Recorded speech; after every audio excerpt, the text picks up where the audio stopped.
Let's get ready to rumble!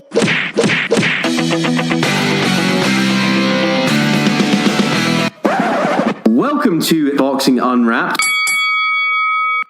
It's Boxing Unwrapped, the boxing podcast that gives you boxing information and IT tips. I'm Ryan. I'm Andrew. You had to get that in, Ryan, just because you're so good. It's just so good. So, guys, for this episode, we actually have something super special for you. So, this episode is actually how the F do you rank a boxer? And Andy, do you want to tell the people why it's so special? It's so special because this week we are not just us chatting our usual nonsense, but we're going to be conducting an interview with an esteemed member of the Transnational Boxing Rankings Board, Mr. Matt McGrain. He's about to come on and join us, and he's about to talk us through their organisation, a little bit about himself, their process, and all the probing questions we know you're dying to probe with. So guys, strap yourself in for probably some of the best boxing journalism that this boxing podcast has ever aspired to ever.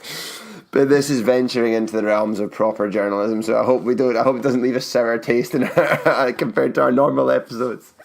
Totally fuck it. Like, fuck our legitimacy in a oneer. No, next week we're covering Brexit. That's probably a much easier topic. Yeah. You just go, I don't know what's happening. No one knows what's happening. It changes. Indicative votes. I thought you were being rude then, Ryan. If you want to maybe just tell us a little bit about, how you ended up being on the Transnational Boxing Rankings Board. Yeah, for sure, I can do that. Congratulations on the podcast, first of all. Very Scottish. Thank you. Like, I think we're the only Scottish boxing podcast. Yeah, we've got the market cornered in that regard, for sure. I think you're probably right about that. I was speaking to one of the TBRB guys, one of the American boys. He listened to the podcast that you did on the TBRB. He said it was excellent. Said he was excited. He said, but they made a lot of jokes about our website though. We did. They said you should have been listening in February. They were making jokes about how difficult it was to strangle someone while masturbating. It's pretty much jokes. It's what they do. It's Scottish. It's a Scottish podcast. Exactly. Yeah. No punches pulled. Like. The website got off lightly, really. I think that's probably fair. Thanks very much, by the way. That's that little problem we had. You guys helped fix it. I saw you got a shout out on the that was on great. the website Thanks today. for the shout out. Oh, thanks for helping us. So, me basically, what it was what one of the guys that was sort of the driving force behind the TBRB was Springs Toledo. Mm-hmm. Who you mentioned on your TBRB podcast. You were saying how you'd read his article, Occupy the Ring, which pretty much sums up how it all got started. Guys working with the ring, displeased about the direction that their ranking policy was taking. So they decided that they would try something new, something a little bit different. Now, I was slaving away for a website called boxing.com. Good website. And it had a bit of a hit. It was the 100 greatest fighters of all time, pound for pound, all that sort of stuff. And Deadspin picked it up. So I think I've got this right. I think this is the timing. So Deadspin picked it up, it linked it, it crashed the website. So I had, you guys will know what I mean by this, I had a boxing blog footprint for a little while. It was, I mean, it means nothing in the wider world, but you know what I mean? I had a little footprint for a little while. Me and Springs, we've been pals, He was doing great work, still doing great work, published a couple of cracking books now. And we ran things past each other sometimes. So when he was helping to seed the TBRB, they were reaching out to members. He approached me and he said, would you be interested? Now, my end was more history, but I really, really liked the idea. I loved the idea. When he pitched it to me, I was like that, yeah, you can count me in. Not least because to be in it forces you to keep up. Do you know what I mean? It forces you to keep up on what's current. So he approached me. I said, absolutely. I'm one of the guys that was there at the start. I'll probably be one of the guys that's there at the end, whenever that is. I can't say I look forward to it every week. Sometimes it's a pain in the backside. But all in all it goes. Yeah, we know the feeling, because you like with the podcast, sometimes you're like, oh my god, like A, what are we going to talk about, and B, like, you've got your life, and then you're kind of like trying to do all this as well, but it becomes like ingrained in your life, Yeah, I mean, you've nailed it. Yeah, I mean, some of the suffering that these boys go through is partly my fault. My only meaningful contribution really was the original plan was for the rankings to be monthly, and I kind of insisted that they be weekly, and there was a lot of support for that, just based upon who our customer base is. You know what I mean? It's so fast moving now, the internet. If you're passionate about something, you want to feel informed about it. So I thought it was no good guys coming on 3 weeks after a fight's taken place to find out where he ranks according to an independent rankings board, and the answer is nowhere because we haven't done any work on that yet. Yeah, I'm inclined to agree. I think, definitely. I think it was a good shout. I think in terms of like, because of the pace of stuff, relevancy wise, I think a month is potentially a month is too long. So I think that was a smart move. Sorry, go on. Well, I was going to say that the alphabets, WBO, whoever you want to name, their customer base isn't really fans. Their customer base isn't really the people that follow boxing. Their customer base is the fighters. If you're a fighter, what do you want? You want to make money. What's the best way to make money? Well, it's to have a strap, as we know. So whether it's entirely legitimate or not, and it's no fault of the fighter, if you get told you're fighting for a heavyweight championship belt, you're not going to say, but is it the lineal championship belt? You're going to say, yes, please give me those millions. So their customer base is the fighters. Now, as you guys have sort of covered off a little bit, Ring, by its definition, their customer base was the fans. But as soon as they've been bought by a promoter, they're compromised. And because I'm interested in the historical side of things, BoxRec were also publishing a yearly surmise of the boxing rankings. They stopped doing that, I think, in 2012, 2013. So if you don't own the magazine physically, there's no way for you to trace who was doing what where, at least according to a source. And TBRB stood into that breach, I think. I think we've done okay with that. Yeah. And, I mean, how have you found the kind of, the other, like, the outside boxing community's view of the TBRB? Because, in terms of, even the big companies like Sky, BT Sport, Showtime, HBO when they still showed boxing, Fox, they don't seem to have picked it up as much as I think boxing fans would hope. No, because you guys give a definitive ranking that's independent, and they're much more inclined, it seems, to go with the kind of alphabet belt rankings that the bodies give them. We had an exciting moment. The World Boxing Super Series, when they had their first cruiserweight tournament, they had their guys on stage. I think it was the weigh-in, and they were introduced according to their TBRB ranking. Oh, no way. So it was a really nice moment. It was number 2 TBRB ranking, number 4 in the TBRB rankings. I was like, this is great. What happened at the next meet, was they used the Ring rankings, and all that was happening, gents, was they were using the aggregate highest ranking, and nothing's more demonstrative of the problems that boxing faces. What was happening was they were trying to get as much juju as they could for the fighters involved by naming the highest ranking for the given fighter. So it was a moment for me anyway. What TBRB is a tool. And on this occasion, these guys wanted to use it, and the next occasion they didn't. Nobody's loyal to it. Nobody wants to marry it. It's a thing for them to use to inflate their fighters or otherwise. Now, for me, my ambitions for the TBRB were always very modest. I wanted to be a place where hardcore fans could go, see the ranking, and go, I know these guys. I know that's probably not far off the mark. And now that guy feels informed about it. And if he wants to spread that around on the forums, I know where this guy ranks about, I know basically who he is, he can do that. But you're right, for a lot of the other guys, and I completely understand why, because there are some guys pouring their life's blood into this stuff. For some of the other guys, there is a wider ambition there. And the first year, we went off like a rocket. We were on all kinds of websites. Teddy Atlas liked it. We were on ESPN, and I agree with you. Since then, it's stalled, stagnated. I say great. I love it. I love how enthusiastic these guys on the board have remained, despite the fact that the climb is difficult now. People haven't been complaining about it. People haven't been pulling out. Everybody's putting in just as much work. If something's going to happen, it'll be earned. But you're essentially you are correct. Ring, WBC somehow has more name recognition for their rankings, certainly in the world of television and newspaper. Yeah, you're right.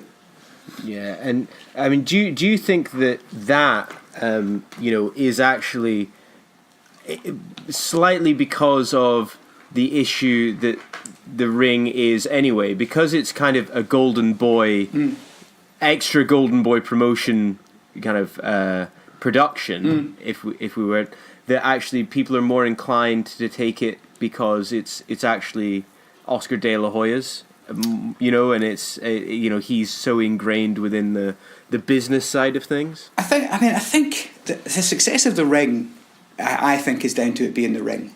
I mean, you guys are geeks like I am. Probably you guys have sat somewhere a ring from 1946 with Ezra Charles on the cover. What a beautiful thing to have. You read about the old boxers, you love it. And they have that. They have that reaching all the way back to, decades and decades ago. So knocking the ring off its perch is a really, really ambitious thing to do. But it's very, very difficult. It's difficult now. How if you want to discuss somebody's standing in the world of boxing, you just can't let a promoter tell you where that guy stands. I mean, even if it's not one of their fighters, they have a vested interest. I got in touch with the ring, basically to complain when they put Broner. Remember they put Broner in the pound for pound rankings. They put Broner in at number 7. Now, I'd done a little bit of work for the ring. They'd done like a who are the top 10 of all time fighters thing. I can't remember what it was. And it was quite soon after I'd done my top 100. So they got in touch and they said, would you like to submit a 10? I did. I was in the ring. It was great fun. So I hit them up at this email address, sort of to say, look, what are you doing? You can't put Broner in the top 10 pound for pound. He hasn't beaten anybody yet. They put him in supposedly on potential. And I need to be careful here. I did look for the email quite recently. I couldn't find it. But basically it was indicated to me that this was the call of one man, the guy that was running the ring rankings. Now, I'm not saying that the ring rankings are necessarily compromised by Golden Boy owning them. I'm not saying that. There's no way for me to prove it. I'm just saying that you now can't really disprove it. It's so difficult to take a boxing promoter at their word, isn't it? Yeah, absolutely. Because it's their job to say a boxer is good, unless you come from the Don King school of boxing promotion, where you're happy to talk down your own fighter to get a better one. In front of him, in front of him, while he's just been beaten by someone else. It's leave with the winner. Matt, I was just wondering, so in terms of obviously it's because of their massive historical advantage to kind of usurp them as the kind of the definitive guide. I mean, do you discuss kind of various strategies to go about trying to do that, or is it just kind of a case of continue as we are and try and pick up momentum? Yeah, this was the most interesting thing you guys said on the podcast, I think, which is, are we necessarily good at getting the TBRB message out? Now, it's extremely difficult when your budget is zero. And when tell us about it. Tell me about it. Yeah, it's that none of us is going to die rich, boys. No, I don't. It is difficult, and Twitter is such a, I don't know what you boys feel about it. It's kind of a disheartening place.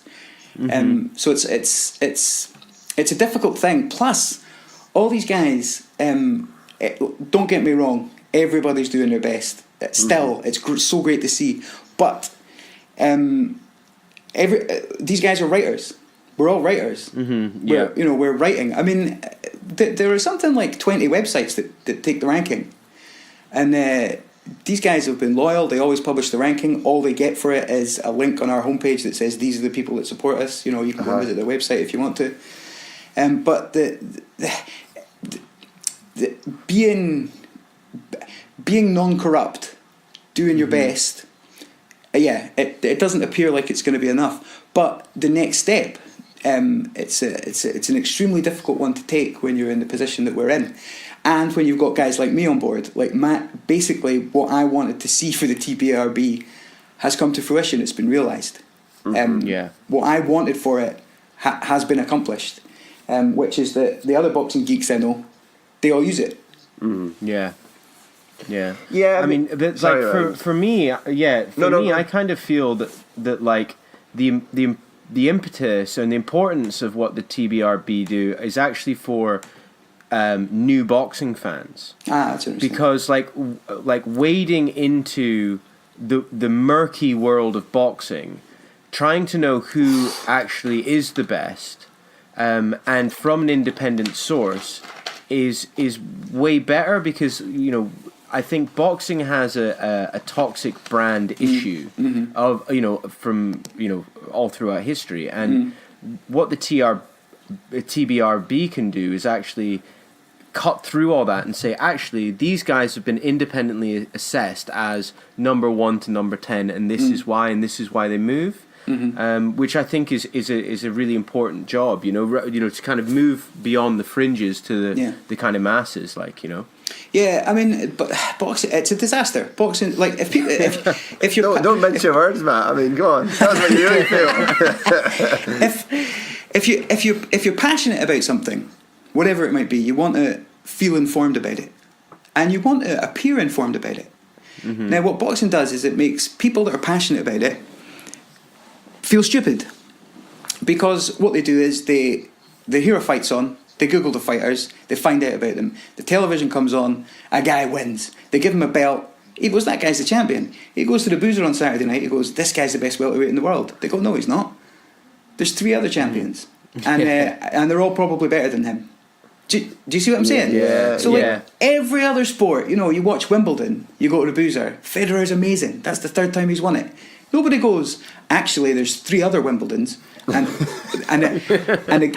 the guys that won those Wimbledons, they're all better than Federer. It does not happen in other sports. Now, what happened in MMA was really interesting, because the UFC came along. Now, what the UFC is, essentially, is the WBC, except it never lets any of its fighters fight any other mixed martial artists.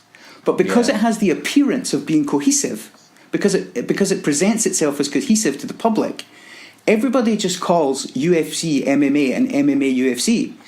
It's astonishing. I mean, that is an astonishing achievement. But in a way, they're more draconian than the WBA, because the WBA says we're not going to rank the 2nd best fighter in the world because he's got a WBC belt. So when you look at our rankings, you're not going to understand what's happening in the division. UFC says these people don't even exist. There's no such thing as unification. But everybody feels like they know what's going on with MMA if they follow the UFC. It's the strangest thing. Boxing's the Wild West. We're neither cohesive or fair-minded.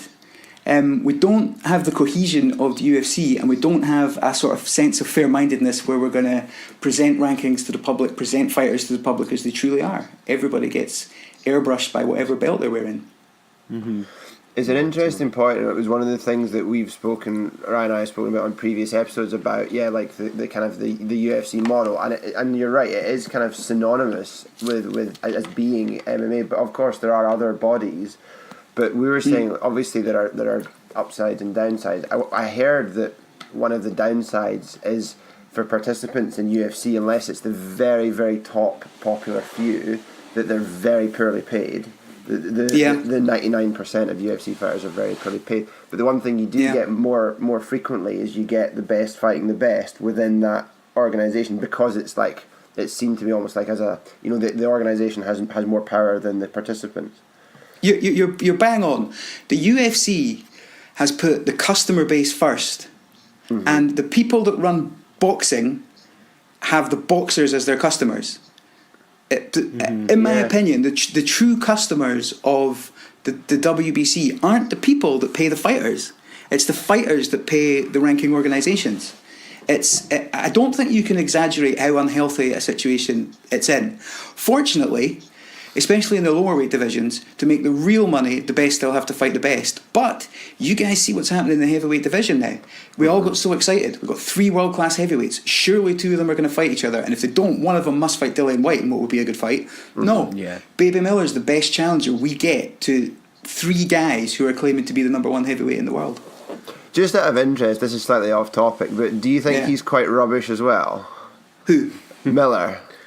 Yeah, he's the best of the 3. Yeah, he's sort of what I call turgid. Do you know what I mean? Yeah. He's not going to impress with the way he gets. The way he gets around the ring is not going to impress. AJ's going to outbox him. It's probably going to be pretty savage. But because he's big and he sounds like a madman when he talks, certainly when he was in America, they're going to do good numbers. Those guys, they'll do good numbers. I think. Yeah, totally. And like we've talked. And we actually did a whole episode on it, but we kind of feel that the heavyweight division is so shallow. It's like got a depth of 3, That's crazy. 4, maybe, Yeah. And so like you can't get excited over the heavyweight division now because the top 3 are all on different TV deals. Yeah. Like making the fights are almost impossible. It's horrible. And I don't know what's going on with Deontay Wilder, why he's so allergic to cash, but he seems to not want to get £100 million for a 3-fight deal. Yeah, I don't know what to make of that guy. I quite enjoyed him in the build up to the Fury fight. I wrote an article for the Sweet Science called the Deontay Wilder Hall of Shame, which broke down all of his opponents as a champion. And the point was, there's nothing wrong with him fighting these guys. Do what you like, do it to your heart's content, but you can't call yourself a champion when you're fighting these people. Then he has 2 fights sort of approaching something like the top level, and he was sick for both of them, apparently. So now we've got to wait and see if he's actually gonna bother to face another test. But at the moment, it's hard to be critical of him without being critical of the other 2, especially Tyson Fury. I mean, the rhetoric coming out of Fury, what he was going to do, we all believed him. It was beautiful to hear, beautiful to watch, and I'm a big believer in 1 for me, 1 for you. So a fighter will fight somebody who the public really want to see him fight, and then he'll fight somebody that's very easy for him to beat so he can get money.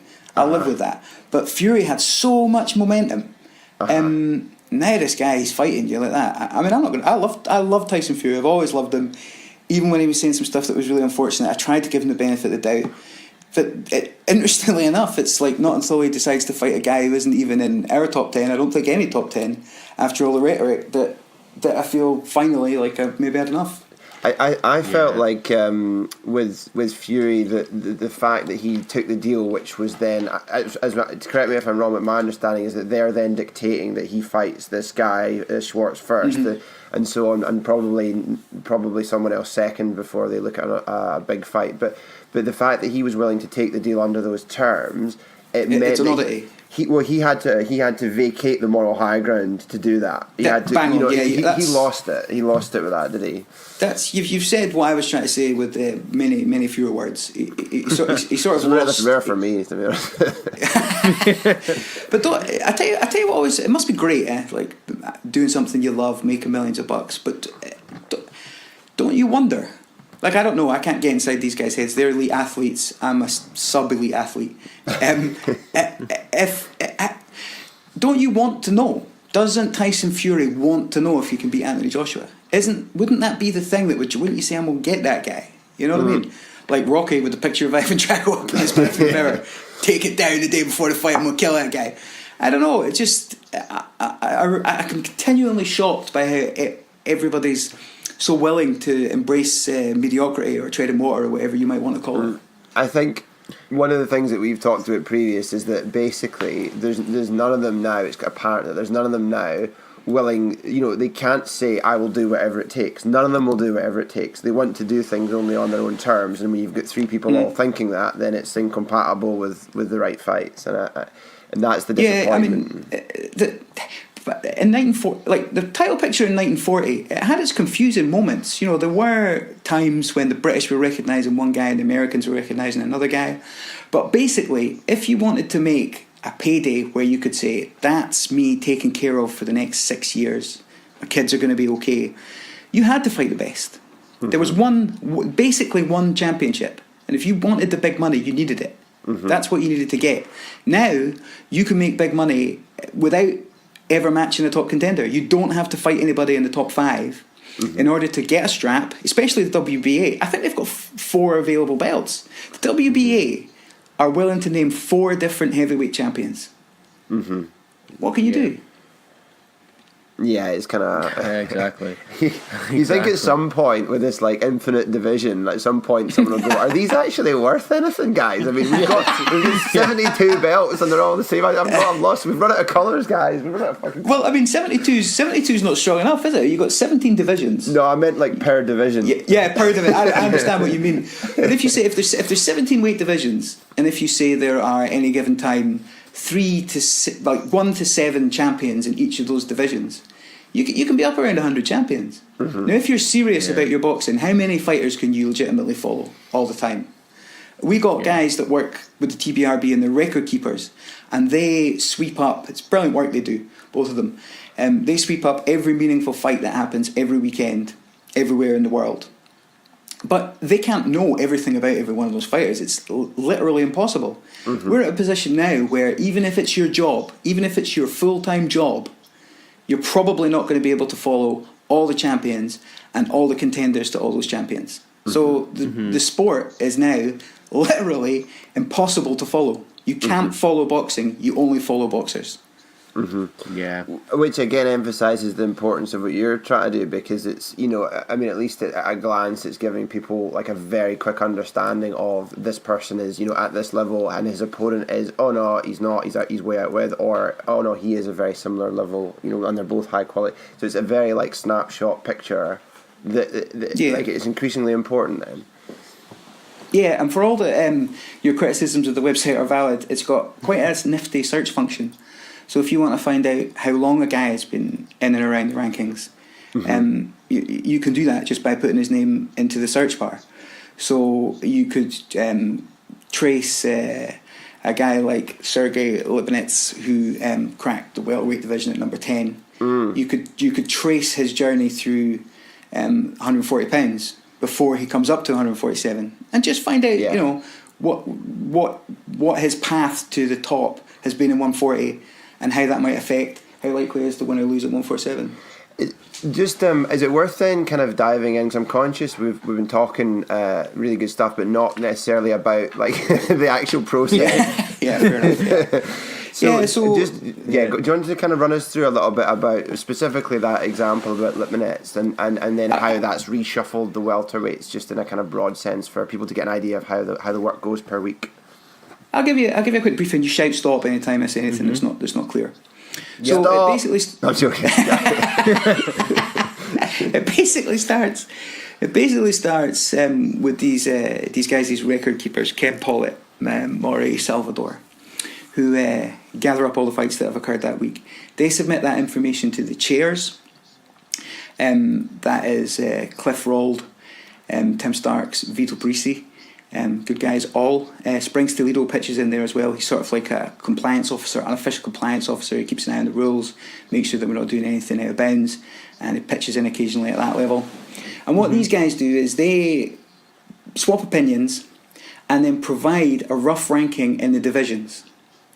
And then an alert email goes out to the 50 members of the TBRB. Not quite the bat signal, but everybody logs on. Everybody logs on to the website and looks at what the suggestions are this week. Now, at that point, anything goes.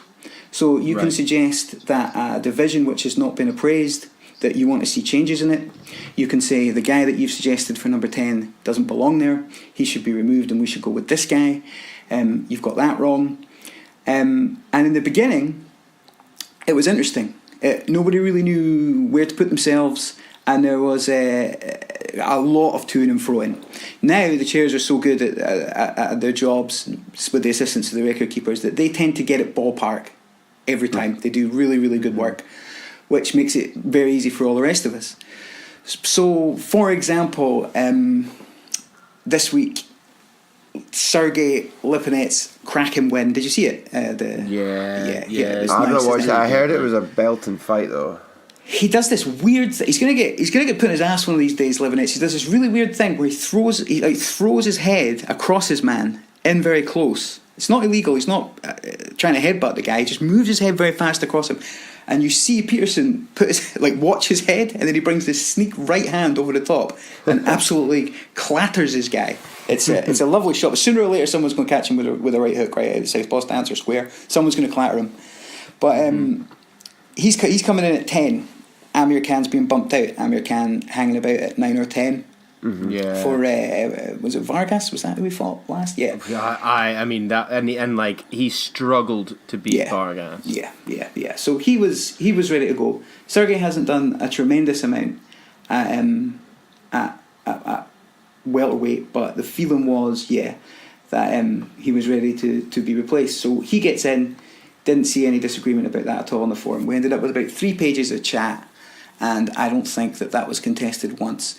Julio Cesar Martinez Aguilar. I probably got that very wrong, that pronunciation. It's actually mandatory to get pronunciations wrong on our podcast, so you're fine, Matt. Don't worry. Good boys. I've only ever heard it screamed in Mexican, so I have no idea how to say it. He was suggested as coming in at 6. And there was a very good catch on the forum, which was that our number 5, Christopher Rosales, who had that. Charlie Edwards beating him up. How great was that? That was so good. He you know what? It was really good, Charlie Edwards. He really did it. That was wonderful, wasn't it? Good job. It's such a good backstory as well. And Edwards beat Rosales out of sight. So you've got Julio Cesar Martinez. I'll just give him his first 3 names. You've got him coming in at 6, but the suggestion was no. He's just beaten Selby by knockout. Selby beat Rosales however long ago. So Julio Cesar Martinez belongs above Rosales, and this was the counter argument presented by the board members to what the chairs had suggested we do, and it was almost universally adopted. So you see the sort of 3-tier stage. It's gather the information, provide it to the chairs provide an opinion, and then the board provides their opinion on that opinion, and it basically is majority rule.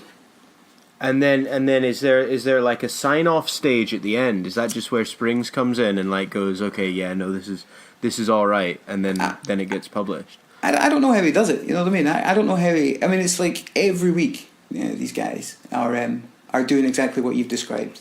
It won't always be Springs. Sometimes it'll be Tim. But someone will come on and go, right, this is what we're going. Does anybody have anything else that they want to say about this? Silence. Published. Can't mess about because it's weekly. So we need to be pretty strict with the timing. And I guess the workload, because of it's you only need to look at ones where there's some reason to consider a change. So the workload one in terms of the amount of fighters who could be shuffling one week can be vastly different to the next. Yeah, you're absolutely correct about that, and you tend to see that reflected in the response. So if there's one change at strawweight, you might only get a dozen responses. If there are 15 changes in 9 different divisions, everybody logs on. Yeah. And like the one thing that I was wondering about as well is in the welterweight division, Ugas was at 8. But now he's gone up without fighting. He's gone up to 6.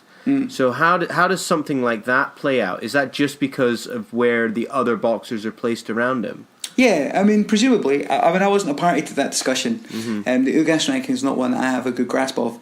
But it's you do see shuffles occur.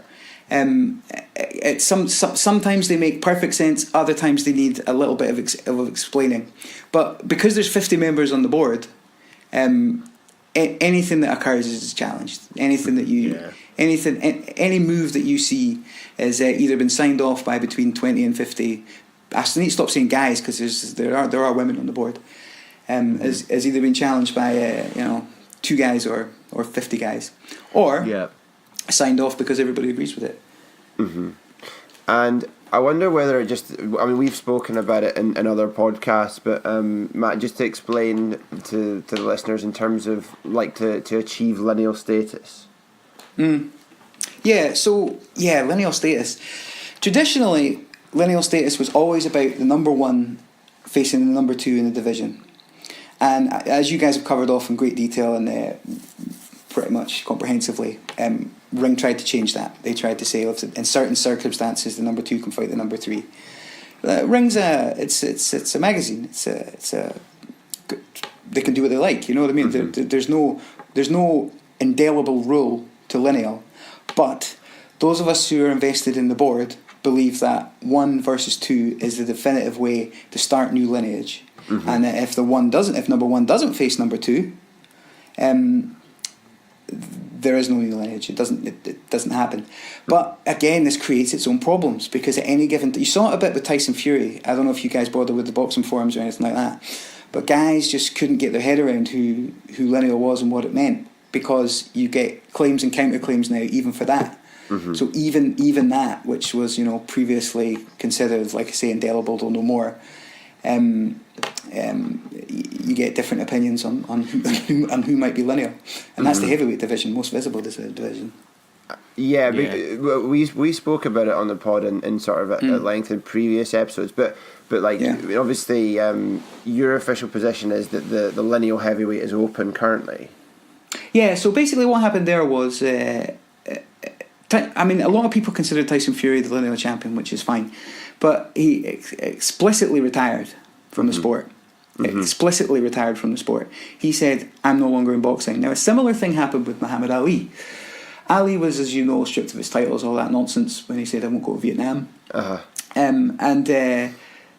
Ring said, Ali's the lineal champion. That's the case. So, in order that Fraser could be crowned, I mean, it's not necessarily known for his generosity of spirit with other boxers, Muhammad Ali, but this was a great moment for him. Mm-hmm. He said, I retire. And really, he said, I retire so that boxing could get on with its business. It was one of the more... I mean, I know there's so many legends around Ali that it's crowded, but I thought it was one of the more remarkable things that he did. It's interesting. And so, when you hear now the kind of rhetoric of, like, Tyson Fury calling himself the lineal champion and being billed as a lineal champion, almost to give him some sort of legitimacy because he doesn't have one of these straps. What do you think? I mean, do you think it's like this is fake news? It's. I would be more comfortable if he would refer to himself as the people's champion, which is how certainly I thought about him for a very long time. But he had the title. He did not lose it in the ring. I hate to say it because it's not the position of the board. The man has a position. He really, really does. If he wants to call himself lineal, I don't really have a problem with it. What if I call myself the lineal champion? Absolutely. I'll tell you what. So how much are you weighing? At the moment I'm weighing in at about 76 kilos, so I'm coming in a bit heavy, right? Let me see what I can do. All right, sound. Sounds like you're up for a fight against Callum Smith, Ryan. We'll get you put in at number 2, and then you can fight for lineal status. Man. Do you know what? I'll do a dehydration, right? I'll do a dehydration. I'll drop into to middleweight because I think actually that's quite a shallow division. Yeah, you make that big money if you get a shot at Alvarez. Yeah, totally, exactly. He'll fight anybody in the worst possible sense. And I will lose to anybody for the right money. Don't you worry. It's exactly right. You've been doing it for years, right? Just a sort of further clarification then, Matt, if someone is the lineal champion, you don't have to be the number 1 ranked fighter. If you beat that person, you then take on lineal championship status. Is that right? Absolutely correct, yes. So that's a good point. So all this talk of number 1 versus number 2, that's only to crown a new champion. Yep. So if we look at the junior middleweight division right now, we have got Hurd and Tony Harrison as the 1 and the 2. Mm-hmm. So if we want to name a lineal champion, it's got to be Hurd against Harrison. Yep. If you move up a weight to middleweight, we've got Jamal Charlo as, I think, number 4, If he fights Saul Alvarez and wins, he becomes a champion. But equally, someone that's completely unranked that none of us have ever heard of, if he goes in and lands a Hail Mary on Saul Alvarez, he's the lineal champion. He becomes the lineal champion. And that's important. It's important to note as well that you can end up with a lineal champion you don't like. But that's not something you get to decide. You know what I mean? The lineal champion is not necessarily going to be the best fighter in the division. He can be a guy that, I mean, we had that for with Stevenson. I hope he recovers, that man. But he was a lineal champion, and he was out and out hiding from the best guys. You just have to live with it. It's the way it is. Yeah, because I was going to say, I mean, I don't know off the top of my head, but was Gvozdyk, was he ranked number 1 when he beat him, or did he skip? I'm just thinking I'm pretty sure he wasn't. But off the top of my head, I don't know. Yeah. A good fighter though. He looks real to me. Yeah. Upcoming fight this weekend, guys. We flagged it. Yeah, we did indeed. So first defense. Because could be a banana skin for him. You never know. And then we've got a new lineal champion at 37. At 37 in his maiden championship bout. It wouldn't be bad. It'd be a story if nothing else. Wins the lineal championship. What I'm just out of curious, Matt. I'm assuming that the whole situation that occurred regarding Alvarez Golovkin caused a lot of debate in terms of their two fights and the contentiousness of the outcomes. Yeah. For me, they were both very, very close. Yeah. I thought I think that probably Golovkin deserved a nod in both. But to be absolutely frank, I had no problem with the official decision. Now that puts me in a minority, and I do acknowledge that. I did do my due diligence, and what I'm most interested in is how the ringsiders score it, how the guys that have the same view as the judges score it, and most of them disagreed with the judges. Not all of them, but most of them. So that's a thing about judging fights on television is difficult, and the best example is Valuev Holyfield, because Valuev Holyfield on television just looked like an outright robbery. But it wasn't Ring. It was a Swiss newspaper did a poll of ringsiders, and Ring published that poll, and the poll favoured Valuev. That's really interesting. It's a weird one, really interesting, yeah. From what I'm told, what was happening was Valuev's jabs looked shit on television, but in actual fact, if you were a few feet away from the ring, they were landing with some authority, and that's what made the difference in the judging. Right, that's really interesting. That's really interesting. We flagged up. We came across a really interesting article actually where the guy talks about like you cannot score a boxing match unless you're ringside. You just cannot see it properly. I have a lot of sympathy with that point of view. Which makes me nervous about the TBRB robbery clause. But the TBRB robbery clause is pretty extreme. You have to have 15 people on the forum saying that was a robbery. Then you have to have 2/3 of 50 members agreeing that it was a robbery. So I can just about live with that, because obviously we don't have 50 guys at every fight. You know what I mean? If a fight looks like so, we might have 2 guys at the fight, and I might pay close attention to what they say. But yeah, that's pretty stringent. The robbery clause is stringent. Yeah. Okay. That's really interesting. I mean, and if there's anything that you really think that our listeners really should know about ranking boxers, or what they should look out for, on your website or anything, is what would that be?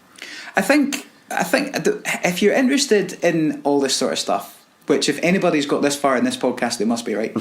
Yeah, totally. If you're interested in all this sort of stuff, grab a couple of divisions, find out who the alphabet's name as the champions, and then have a look at where they stand in our rankings. And what you will probably find is that there's a wide variety. What you will probably find is some champions, in inverted commas, who are ranked number 9. Some champions who are ranked number 1, and some champions who are ranked number 5. Now think about that. Think about a champion who, according to, we're not perfect, but according to a source, which is, I'll call us valid, according to a valid source, is to be regarded as the 9th best fighter in his division. What has gone wrong? Yeah, It's a good really point. I would say to further emphasise it, if you look at how they rank, obviously the different bodies rank the contenders. I mean, some of them are just like so incredibly anomalous. It casts doubt on anything that they do, because it's like, how can you possibly say that this guy is ranked 1 or 2? Or there's no factual basis for doing it. Yeah, I mean, you have to be careful about what you say, because, you might say something and it's not provable, and then you've put yourself in a bit of trouble. But that's the right question. Why is that guy ranked number 3? Now, I'm hopeful that the answer is he played the game. He picked up the Intercontinental strap for this rankings organisation when he was 20. He was the junior. He defended it 3 times. He gave us our cut. So we moved him on to the next stage, which was, silver or whatever it might be. So that guy has held AWBC strap for 4 years. He's our customer. He's been loyal. Now we're going to give him a shot at the big one. That's, unfortunately, the best that we can hope for. The alternatives, we don't say those things. Don't say those things on a podcast, probably. Yeah, exactly. Cool, man. Well, Andy, do you have anything more you want to ask Matt before we wrap up? Yeah, I'm conscious of keeping you for a while. I suppose just either 2 things potentially.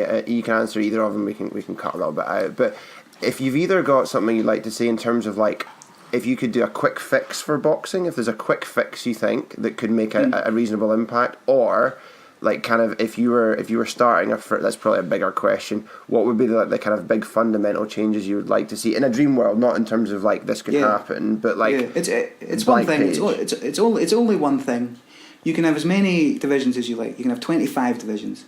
If you've got one champion for each division, and you know who the top 3 contenders are to that champion, you know who that champion is, because you know whether or not he's facing the best in the business, and you know that he's got the strap.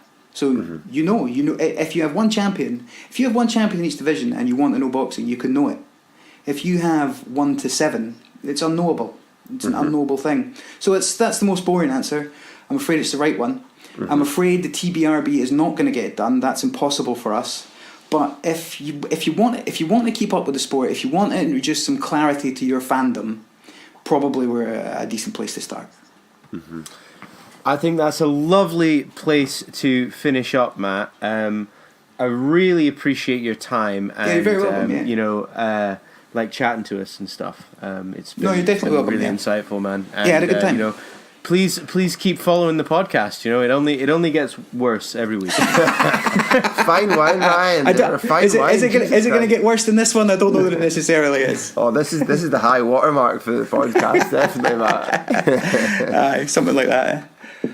All right. Cool, man. No, thanks. Thank you very much, dude. Really appreciate it. So, guys, obviously that was our little chat with Matt McGrain from the Transnational Boxing Rankings Board. What an absolute legend, and hopefully that was really insightful for you as much as it was for us.